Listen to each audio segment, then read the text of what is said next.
Assalamualaikum warahmatullahi wabarakatuh. Bersama Zulkarnain El Maduri kembali. Kali ini dengan seorang tokoh Nahdlatul Ulama Jawa Timur yang banyak mengkritisi pendapat-pendapat Wahabi, walaupun terkadang terkesan ngawur di dalam penyampaian bantahan, dan selalu diikuti dengan jangan percaya kepada orang-orang di luar NU. Artinya orang ini memposisikan NU itu sebagai pandangan hidup mereka. Itu yang pertama. Dan memandang kelompok-kelompok di luar NU bisa saja salah, sedangkan NU pasti benar. Nah, ini adalah klaim yang tersirat dari perkataan-perkataan beliau sebagai seorang tokoh umat Islam versi NU. Ya, jadi kita harus berani juga mengatakan tokoh umat Islam versi NU. Karena apa? NU dijadikan sebagai dasar. NU dijadikan sebagai wilayah kebenaran yang menurutnya tidak terlalu percaya kepada orang-orang di luar NU. Berarti NU itu dijamin kebenarannya. Ini yang pertama. Nah, yang dikritisi itu adalah Ustadz Adi Hidayat. Mari kita dengar baik-baik apa yang disampaikan oleh beliau berkaitan dengan doa iftitah. Sebenarnya ada dua kiai, yang satunya juga nanti Kiai Banten. Kita akan masukkan juga dari perkataan beliau yang ingin membantah Ustadz Adi Hidayat. Tapi kita coba dengar dulu perkataan beliau ini, Al-Mukarram, Al-Fadil, Kiai Haji Mustamar, Marzuki Mustamar ya. Nah, yuk kita dengar bersama.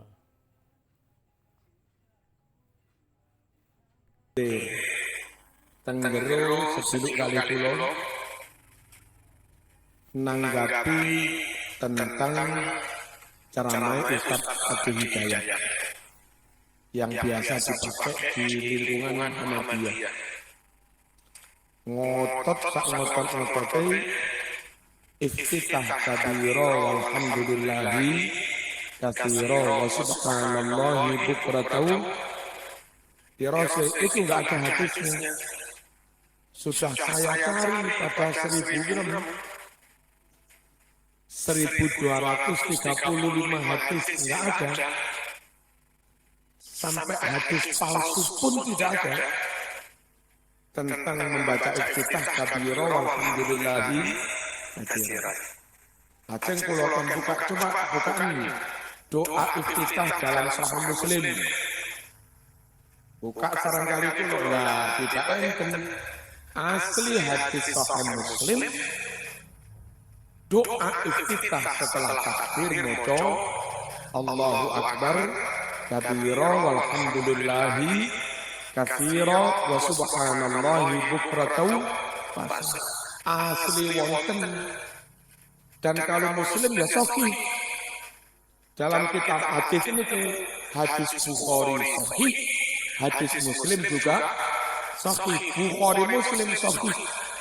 Lah kok bisa sekelas dai mubalik nasional jadi kebanggaan di kalangan Muhammadiyah kok kondokan hadisnya.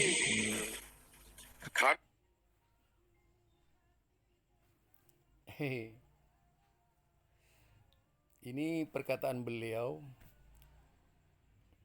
memahami Ustadz Adi Hidayat dari teropong beliau yang salah kaprah. Karena yang diungkap dan diangkat oleh Ustadz Adi Hidayat itu bukan Allahu Akbar kabiro. Kesalahan fatal beliau ini sebagai seorang kiai tadi yang merasa paling benar di sini gitu. Karena apa? Tidak benar Ustadz Adi Hidayat itu mengkritisi Allahu Akbar kabiro. Tapi yang dikritisi oleh Ustadz Adi Hidayat adalah inni wajjahtu. Namun nanti kita akan menyampaikan bantahan dari Ustadz Adi Hidayat juga ya, berkaitan dengan bantahan Kiai Haji yang mulia Marzuki Mustamar ini, tokoh NU Jawa Timur, yang menurut saya salah kaprah di dalam menilai apa yang disampaikan oleh Ustadz Adi Hidayat. Ustadz Adi Hidayat itu Pak Kiai tidak pernah menyampaikan Allahu Akbar kabiro. Ustadz Adi Hidayat itu mengkritisi ini wajah tu. Namun Pak Kiai itu tidak mengikuti pemahaman Ustadz Adi Hidayat, hanya mengikuti sebagian kecil saja atau berita yang dipotong-potong sampai kepada Pak Kiai. Yang terkesan Pak Kiai itu menurut saya membabi buta di dalam mengkritisi Ustadz Adi Hidayat. Saya juga sebagai orang Muhammadiyah. Jadi kalau parameter kebenaran itu hanya menggunakan kacamata NU, itu justru Pak Kiai sekarang sudah salah di dalam menilai Ustadz Adi Hidayat. Itu menurut saya. Sebaiknya Pak Kiai tidak bawa-bawa NU lah, nama lembaga, untuk menguatkan alibi Pak Kiai mengkritisi orang itu benar atau tidak itu. Sebaiknya Pak Kiai sendiri menampilkan sosok Pak Kiai di dalam memberikan kritikan terhadap Ustadz Adi Hidayat. Ungkapkan kitab-kitabnya yang ilmiah itu. Sementara Ustadz Adi Hidayat sama sekali tidak menyentuh apa yang dibicarakan Pak Kiai. Nggak nyambung itu apa yang disampaikan Pak Kiai itu dengan apa yang disampaikan oleh Ustadz Adi Hidayat. Kesalahan fatalnya di situ. Atau Pak Kiai tidak mendengar apa yang disampaikan oleh beliau. Ini yang namanya Pak Kiai gagal paham di dalam memahami. Nah, tambahan dari saya, di dalam doa iftitah yang model Nahdiyin dengan model hadis Nabi itu juga berbeda. Kalau model Nahdiyin seperti yang disampaikan oleh Pak Kiai dari Allahu Akbar kabira walhamdulillahi katsira wa subhanallahi bukrata wa asila inni wajjahtu, ini juga tidak ada di hadis. Tidak ada, kan Rasulullah gabungan dari dua hadis Nabi itu Pak Kiai ya. Pak Kiai itu gabungan dari dua talfik namanya, mencampur dua hadis. Yang ada Allahu Akbar kabira walhamdulillahi katsira. Titik sampai di situ, tidak disambung dengan inni wajjahtu. Wajjahtu itu tersambung dengan Allahumma antal maliku la ilaha illa anta sebagaimana riwayat Muslim. Lebih Pak Kiai ketahui itu, biar Pak Kiai paham banget dan tidak gagal paham Pak Kiai. Itu dari saya ya. Nah, jadi ini yang barangkali Pak Kiai menurut saya gagal paham di dalam memahami Ustadz Adi Hidayat. Dan sebaiknya tidak membawa-bawa lembaga di dalam mengkritisi orang lain. Apalagi membawa-bawa Muhammadiyah dan sebagainya. Sepertinya dendam saja Pak Kiai kepada Muhammadiyah ini.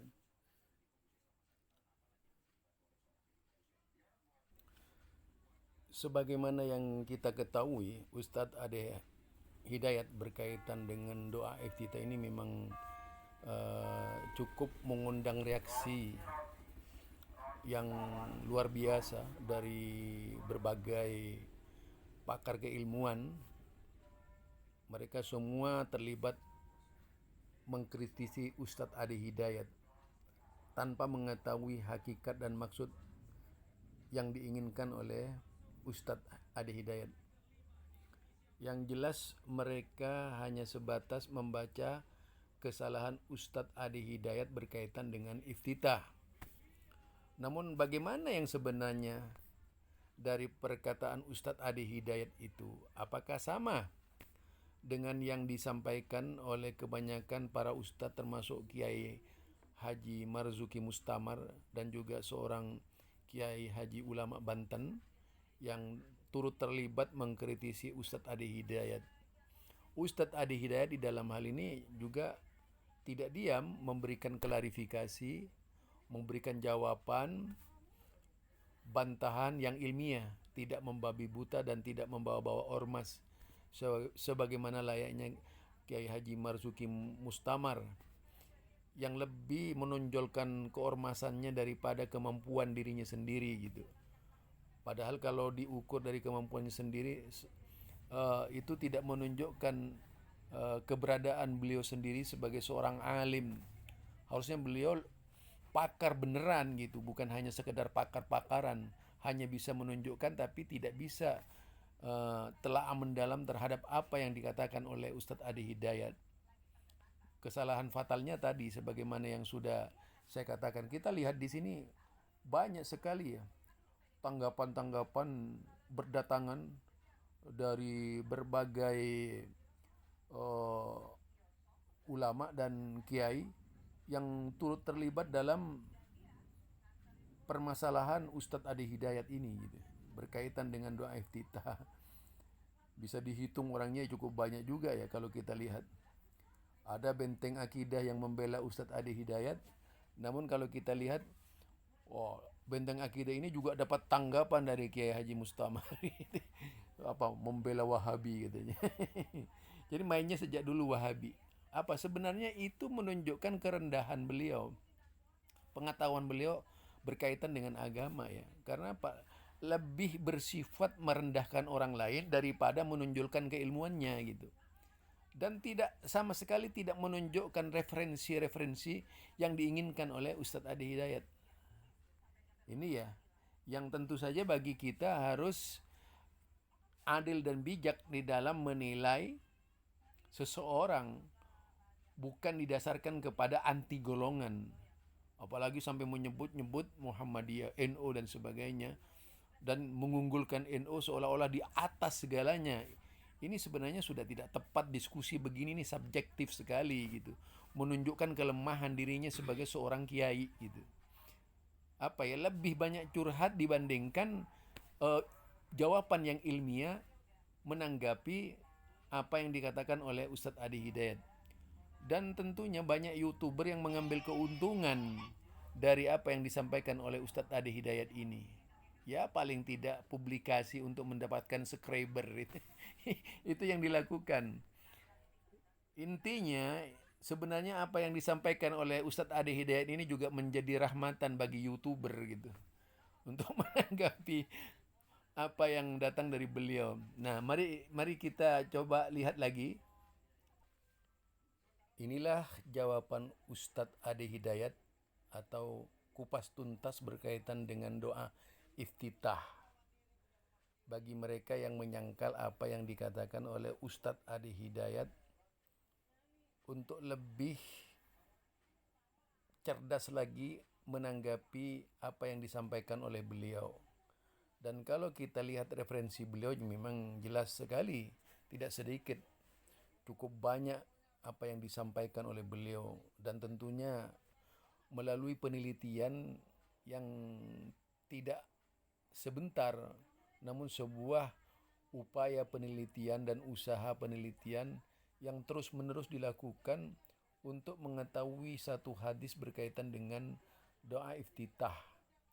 Nah, mari kita lihat apa yang disampaikan oleh beliau tersebut, dan tentunya agar kita bisa memahami apa yang datang dari beliau, sehingga tidak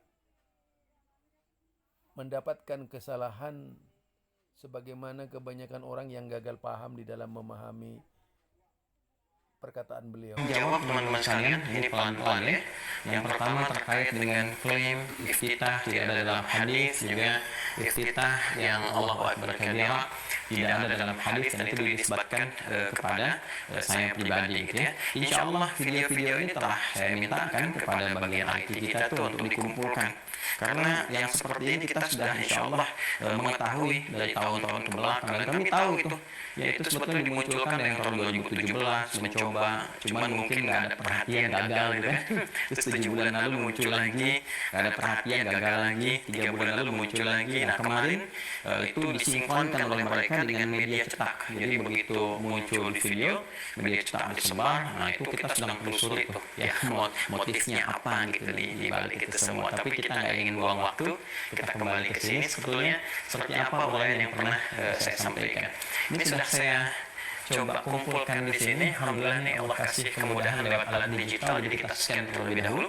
Tapi kita punya file-file hard copy-nya untuk bisa menguatkan apa yang pernah kita sampaikan. Nah, saya beri contoh begini. Jadi materi ini saya sampaikan secara luas ya terukur dalam materi fikih sholat di beberapa tempat. Selama saya di Indonesia, sepulang dari belajar dari Tripoli khususnya, saya pernah mengajar fikih sholat utamanya di 3 tempat. Satu tahun 2014 itu ada di Bandung di Masjid Al-Murabbi. Ya, di Bandung di Masjid Al-Murabbi. DKM-nya itu Masjid Pak Rizal dulu ya. Imam masjidnya masih Ustaz Yazin. Ustaz Yazin sekarang jadi menantunya Bapak Wali Kota Bandung, Kang Oded ya. Kemudian waktu itu saya menyampaikan materi di sana membahas tentang fikih sholat secara sempurna, selesai fikih tradisionalis karya Kiai Haji Muhyiddin Abdul Somad. Kemudian ini misalnya ada panduan sholat lengkap Imam Syafi'i yang terjemahan ya. Nanti ada lagi terapi sholat bahagia, meluruskan kesalahan dalam sholat, ini yang tuntunan sifat sholat Rasulullah, sifat sholat Nabi, macam-macam lah. Ya saya nggak mau memunculkan kegiatan semua, takutnya nanti endorse penerbitnya tiba-tiba ramai dan sebagainya. Ya, ini saya ingin hanya berikan contoh bahwa kita beriset. Nah, terkait iftitah ini dari penelusuran kami terhadap referensi-referensi di kitab induk yang primer, kitab-kitab hadis terutama, kitab-kitab fikih juga, kitab empat madhab dan sebagainya, sampai ke buku-buku yang kita lihat di masyarakat, kami menampilkan 12 doa iftitah, bukan cuma satu. Jadi kalau teman-teman baca, ini yang di Bandung ini karena waktunya singkat beda dengan Tanah Kusir, saya sampaikan riwayatnya aja nih, ragam bacaannya. Ini ragam bacanya riwayat siapa? Ada riwayat sahabat Abu Hurairah, Ali bin Abi Thalib, dan bin Abdullah, terus sampai dengan riwayat Hudzaifah Al-Yamani. Ada 12 yang kita tuliskan lalu saya bacakan, bahkan saya bimbingkan teman-teman yang waktu di Al-Murabi kan, Al-Murabi sangat tahu betul kan apa yang kita bahas pada saat itu ya. Jadi ini kita sampaikan, kita berikan bacaannya, bimbingannya. Kemudian yang di Tanah Kusir, yang di Bendi, justru saya berikan sangat lengkap sekali. Ya, karena waktu itu memang kita ingin mencoba membukukan apa yang telah kita coba uraikan dan minimal resum untuk referensi jamaah. Ini sengaja saya potong untuk lebih mempercepat pembahasan langsung berkaitan dengan ini wajatu. Mari kita ikuti kembali apa yang disampaikan oleh Ustadz Ade Hidayat. Kitab tafsir, misalnya Rawaimul Bayan, di tafsir ayat al-ahkam di Syekh Sabuni misalnya itu biasa. Ya, atau misalnya di di kitab-kitab fikih yang tafsir juga ada, gitu kan. Kemudian di kitab fikih lebih banyak lagi bagaimana ulama mengumpulkan pendapat-pendapat dari hadis-hadis dikumpulkan lalu melahirkan tarjih ya. Di ormas-ormas itu ada tarjih, ada bahsul masail dan sebagainya, itu biasa sekali gitu hal demikian. Maka ini menarik perhatian kami ya, lalu kita mencoba mengecek ya, dalam hadis-hadis Nabi SAW yang semua turunan hadis ini kita coba buka dulu dari sumber pertamanya mengacu kepada firman Allah Subhanahu wa taala ayat Al-Qur'an, yaitu dalam pencarian Nabi Muhammad SAW untuk mendekatkan diri kepada Allah Subhanahu wa taala yang puncaknya beliau menyerahkan diri sepenuhnya kepada Allah yang terekam di Quran surah 6 Al-An'am ayat 79 itu ya.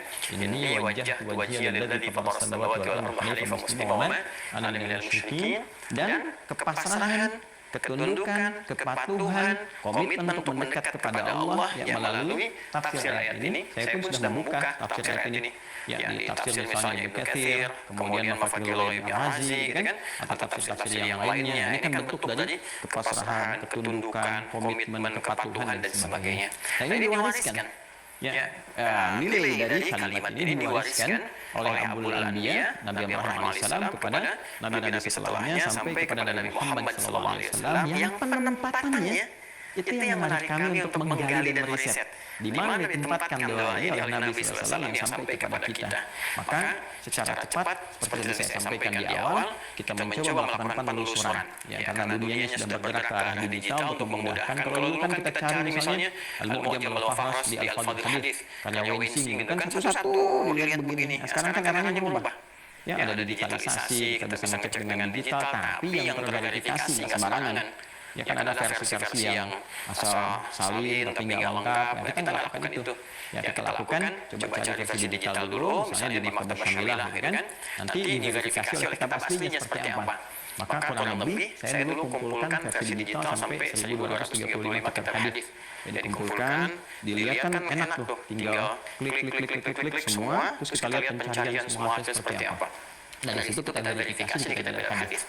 Nah, jadi dari mulai yang paling sahih sampai ke dhaif sampai ke yang palsu kita pengen lihat semua karena ini kan riset. Riset kan sangat terbuka gitu. Nah, ternyata sangat menarik teman-teman sekalian. Di sini ditemukan, tolong tidak dipotong ya. Tapi sangat fokus ya. Di sini ditemukan yang sangat menarik ada penempatan gitu. Ketika kita buka hadis-hadis tertentu, kalimat wajah itu banyak ditempatkan dalam bab salat. Ya, bab salat. Misal nih, hadis riwayat Abu Daud nomor hadis 760, hadis riwayat Ahmad nomor hadis 729, hadis riwayat At-Tirmidzi nomor hadis 3421, hadis riwayat An-Nasa'i nomor hadis 898, hadis riwayat Muslim nomor hadis 271, hadis riwayat Ad-Darimi nomor hadis 1274. Ini penempatannya dalam bab salat. Sekali lagi ya, penempatannya dalam bab apa? Salat. Bahkan judulnya pun langsung ya. Doa istiftah gitu kan, atau apa yang dibaca dalam istiftahnya Nabi Sallallahu Alaihi Wasallam, babnya tentang bab salat ya. Nanti kita tunjukkan karena kan nggak mungkin cuma ditunjukkan nomor begini saja.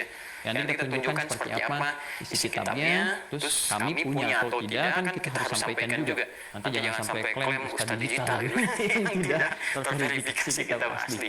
Nah, yang menarik juga sementara di bab tentang kurban ada kitab Al-Adhahi ya, kitab Al-Adhahi di sini ada manasik nanti terkait khususnya dengan melontar jumrah ya, karena di waktu yang bersamaan saat jemaah haji melontar jumrah, kemudian yang tidak berhaji pada umumnya dengan kemampuan yang dititipkan itu berkorban. Nah, ini menariknya bacaan yang ditampilkan dalam manasik hadis-hadis itu menggunakan kata ini wajah tuh ya.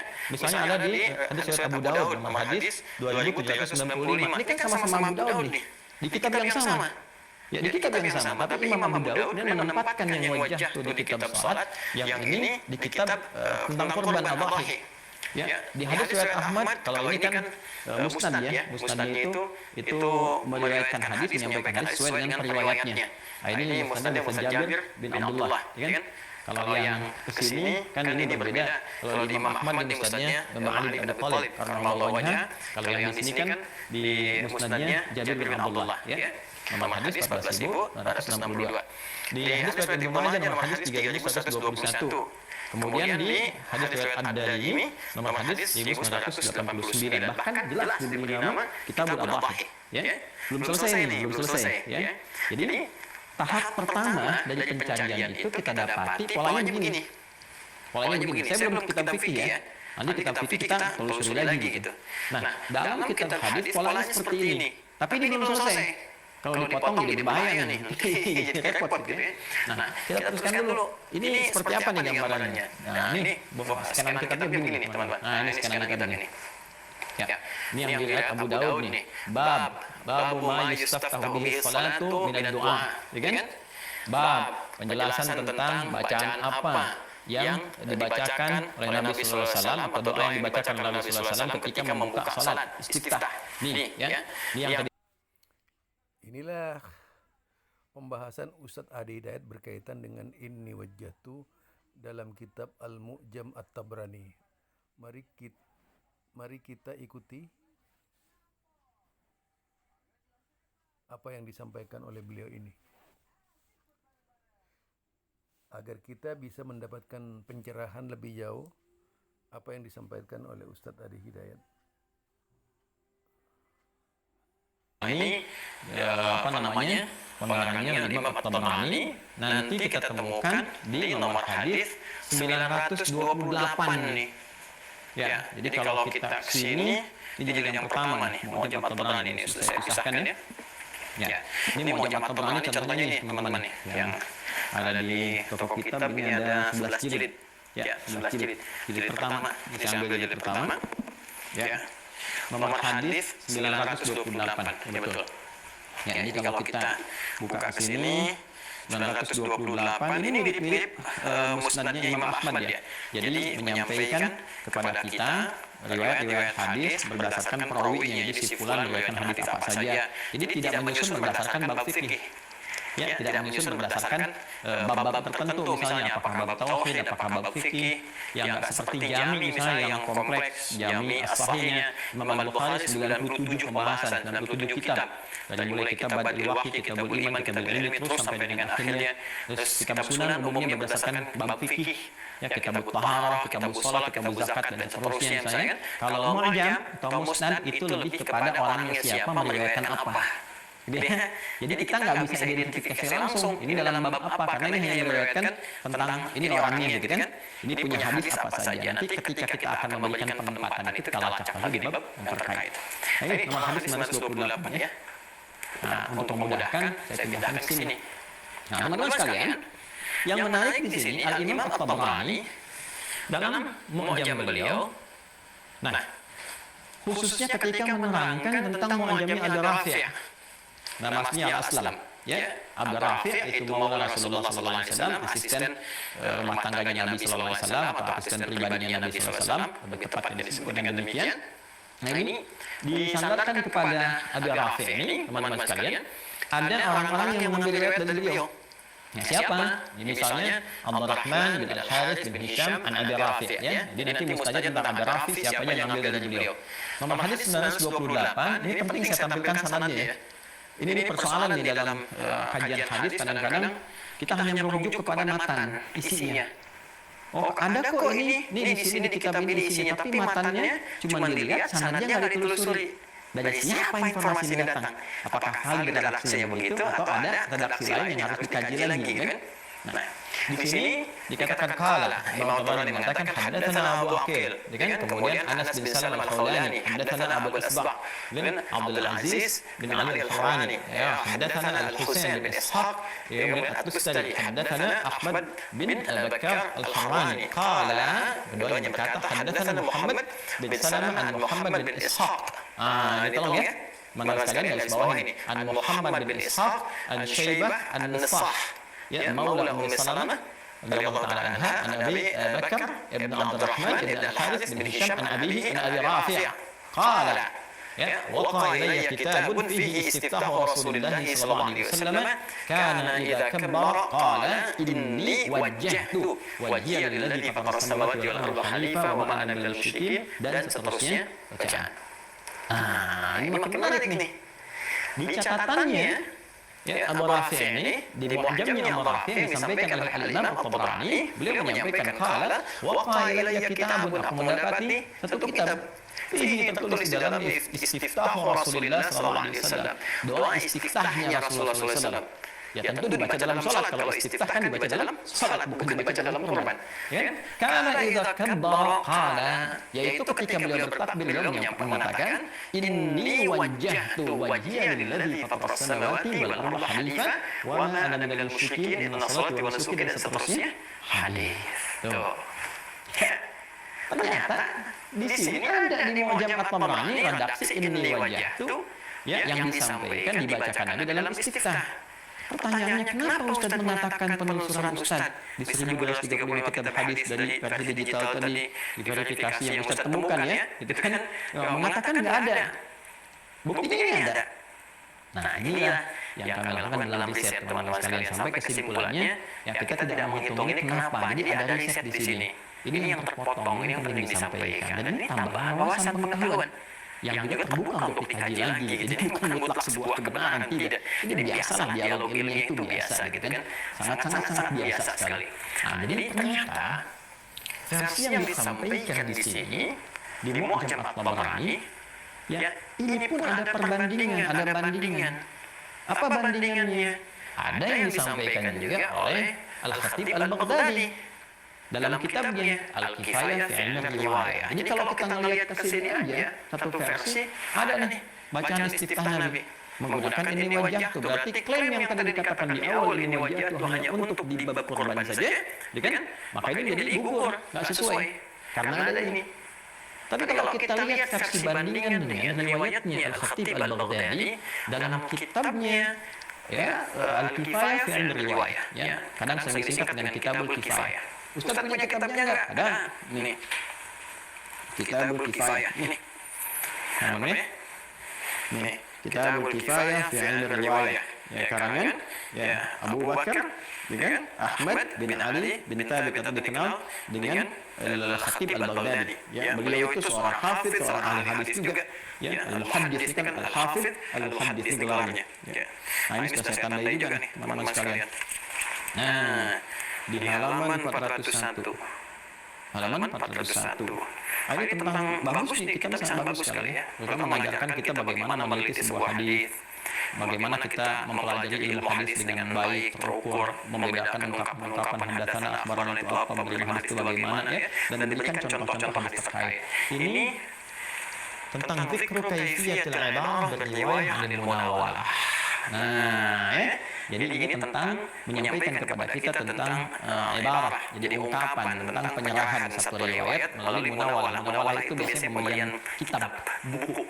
Jadi seorang syekh yang biasanya memberikan buku kepada muridnya, ya, dan buku itu berisi pengetahuan tentang hadis misalnya. Itu apakah dianggap sebuah periwayatan atau tidak. Di sini nanti pelajarannya sangat dalam sekali. Ya, kalau ada kalimat jaztu dengan mengijazahkan, maka itu dianggap sebuah riwayat. Kalau nggak ada itu, nggak ada ijazah, istilahnya ijazah kan sudah jadi sertifikat ya. Kalau kita sekolah itu tanda. Nah, dulu juga ada seperti itu. Jadi kalau sudah mengijazahkan, ini saya ijazahkan kitab saya kepada kamu, ambil ilmunya misalnya, itu dianggap sebuah riwayat yang diturunkan. Kalau nggak ada kalimat itu, maka nggak dianggap sebagai riwayat yang diturunkan, ini cuma baca-baca saja. Nah, ini makanya dianggap sebagai sebuah sanad periwayatan jika ada sebuah ijazah. Nah, ini dalam bab ilmu hadis ada di pembahasan tentang munawalah. Di sini beliau memberikan contoh munawalah ini dalam kasusnya Abu Rafi' yang ternyata sama persis tadi. Hadis yang disampaikan dengan riwayatnya ini Al-Imam At-Tabrani dalam Mu'jamnya. Ya, ayo kita baca misalnya. Ya, kita baca ketika beliau memberikan contoh. Nih, sini. Akhbarana al-Qadhi, ya qala yani al-Khatib al-Baghdadi. Ya, akhbarana al-Qadhi Abu Bakar Ahmad bin Hasan al-Habsyi, haddatsana Abu al-Abbas Muhammad bin Ya'qub al-Assam, haddatsana al-Abbas bin Muhammad ad-Duri, haddatsana Ubayd bin Ya'ish, haddatsana Yunus bin Bukayr, haddatsana Muhammad bin Ishaq. Nah, kenapa saya kasih tanda hijau nih, Muhammad bin Ishaq? Ya, karena di sini nanti berhenti di sanad yang sama, teman-teman sekalian. Ya, jadi kalau kita tunjukkan ini, nah ini, ya ada Muhammad bin Ishaq nih di sini. Muhammad, nah ini dia, Muhammad bin Ishaq nih. Ya, ada Muhammad bin Ishaq nih, saya berikan hijau nih untuk menunjuk ke sini ya. Muhammad bin Ishaq, di sini pun ada Muhammad bin Ishaq. Nih, setelah Muhammad bin Ishaq sama-sama Muhammad bin Ishaq sama semua. Misalnya di sini Muhammad bin Ishaq an-Syaibah, di sini sama. Ya, an Syaibah ibn Nisah, Maula Ummi Salamah, an Abi Bakr ibn Abdurrahman ibn Al-Harith. Sama juga di sini teruskan, an Syaibah ibn Nisah, Maula Ummi Salamah, Abi Bakr bin Abdurrahman bin Al-Harith bin Hisham. Di sini bin Hisham, di sini bin Al-Harith bin Hisham sama. Ya, sama persis. Qala, beliau mengatakan, menyampaikan, dafa'a ilayya Abu Rafi kitaban fihi istiftahus shalah. Ya, menyampaikan kepadaku Abu Rafi, bahkan di sini Abu Rafi menyampaikan langsung. Ya, satu kitab fihi istiftahus shalah, di dalamnya terdapat istiftah, bacaan istiftah shalah. Ya, apa yang terbacakan dan nampak di situ? Qala, disampaikan di situ, kana Rasulullah sallallahu alaihi wasallam idza qama fi sholati kabbara fa qala wajjahtu wajhiya lilladzi fatara as-samawati wal arda, dan seterusnya. Ya. Nah, di sini disampaikannya istiftah yang dimaksudkan dalam riwayatnya Abu Rafi sama-sama dengan yang ini, urutan sanadnya itu. Yang di sini nggak pakai ini, di sini pakainya wajah tuh. Ini yang menarik. Nah, dalam dunia riset itu sangat menarik gitu. Ya, kita nggak bicara tentang implementasi di lapangan, ini pilih itu bukan. Ini kita sedang menyampaikan tentang satu proses riset, kajian ilmiah, bagaimana proses tanjih itu berlangsung. Ya, mencari penelusuran sanad, penguatan, sumber utama dan sebagainya. Di sini yang paling menarik teman-teman sekalian, kok bisa riwayat Khatib al-Baghdadi di sini tidak menggunakan ini menggunakan ini. Nah, berarti kan ini harus dipertemukan, dikomparasikan. Ya kan? Apa yang jadi masalah nih? Nah, yang paling gampang, karena masalah ini ada di matan, kita telusuri sanad. Ya, matan itu isi hadis informasinya, sanad itu orang yang menyampaikan. Bisa jadi ya, sebelah menyampaikan kedua pihak ya dengan penyampaian yang berbeda, versi A, versi B, bisa terjadi. Maka cara gampangnya lacak di sanadnya, transmisi periwayatannya. Nah, ternyata ketika melacak itu ketemu sama-sama di Muhammad bin Ishaq. Jadi kalau dari Abu Rafi, teman-teman sekalian, ke Muhammad bin Ishaq, ini dengan ini sama riwayatnya. Orangnya sama semua. Ya, misal yang dari sini kalau kita urut teman-teman sekalian, ini ambil Rafi dari bapaknya dari Al-Harith bin Hisham, kemudian di sini Abu Bakar bin Abdurrahman bin Al-Harith, terus sampai ke Muhammad bin Ishaq. Ini sama juga kalau kita urutkan. Ya, ini dari apa namanya? Abu Rafi ini terus lagi ke sini dari Al-Harith bin Hisham, kemudian Abdurrahman bin Al-Harith dari Ibn Hisham, terus ke sini terus sampai ke Muhammad bin Ishaq. Ketemu sama semua. Seperti yang saya bacakan. Tapi yang menarik dari Muhammad bin Ishaq ini ke setelahnya beda orang. Yang di sini Muhammad bin Ishaq ini, ya ini menyampaikan kepada Muhammad bin Salamah. Jadi singkatnya Muhammad bin Salamah ini ya mendapati dari Muhammad bin Ishaq. Ya, ini ketemu, kemudian Muhammad bin Ishaq menyampaikan ke Muhammad bin Salamah, singkatnya begitu. Yang di sini ini adalah Yunus bin Bukir yang mendapati informasi ini. Nah, jadi ada dua orang yang berbeda di riwayat ini yang mendapati dari satu orang yang sama.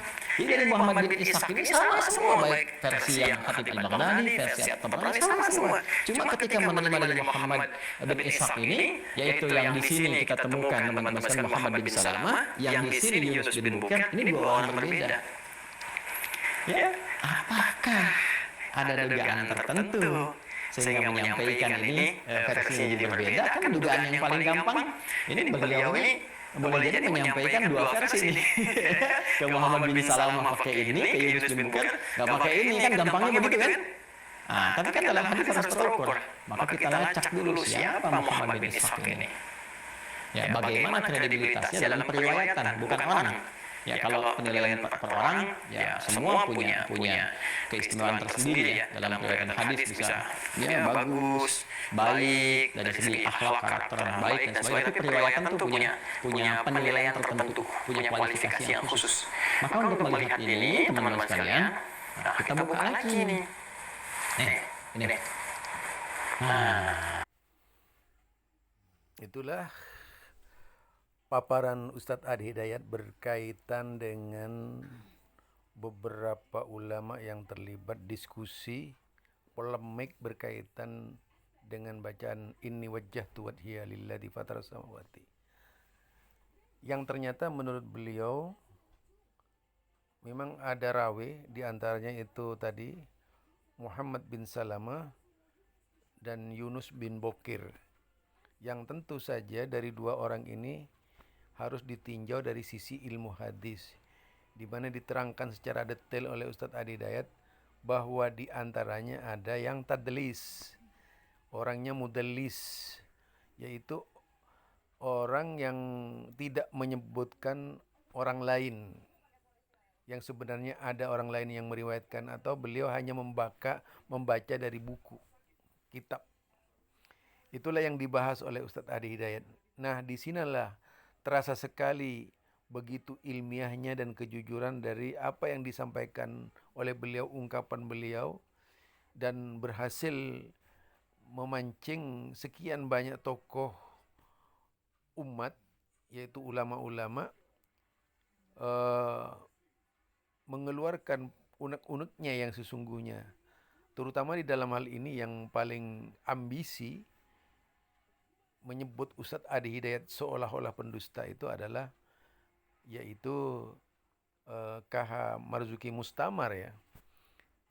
Beliau bahkan membawa-bawa nama Muhammadiyah, padahal Muhammadiyah itu pedomannya bukan Ustadz Adi Hidayat. Muhammadiyah itu Majelis Tarjih. Jadi disinilah ketidaktahuan nampak sekali dari Bapak Kiai, yaitu Kiai Haji Mustamar, di dalam mengkritisi Ustadz Adi Hidayat. Menurut saya sebaiknya Bapak Kiai ini harus lebih banyak membaca kitab lagi, sehingga tidak amburadul di dalam menyampaikan tanggapan-tanggapannya. Sehingga di saat Bapak Kiai itu berusaha menyingkap kesalahan orang lain, justru Pak Kiai sendiri yang tersingkap kesalahannya. Justru ketika Pak Kiai berusaha menelanjangi orang lain, Pak Kiai sendiri sebenarnya yang ditelanjangi. Jadi menurut saya disinilah letak perbedaan Ustadz Adi Hidayat dan tokoh NU yang bernama yaitu Kiai Haji Mustamar, tokoh NU Jawa Timur ya, yang tentu saja ini harus menjadi inspirasi kepada setiap tokoh-tokoh yang ada tidak tergesa-gesa untuk menanggapi ucapan Ustadz Adi Hidayat, tetapi perlu, yaitu kemampuan diri di dalam memahami kitab-kitab yang menjadi referensi beliau sebagai seorang da'i. Meskipun beliau da'i Muhammadiyah, tidak pernah membawa-bawa Muhammadiyah sebagaimana dilakukan oleh Kiai Haji Mustamar, bagaimana posisinya beliau yang selalu menjadikan NU sebagai tolak kebenaran, seolah-olah ormas lain itu salah. Mudah-mudahan beliau diampuni oleh Allah Subhanahu wa taala. Subhanakallahumma wa bihamdika asyhadu an la ilaha illa anta astaghfiruka wa atubu ilaik.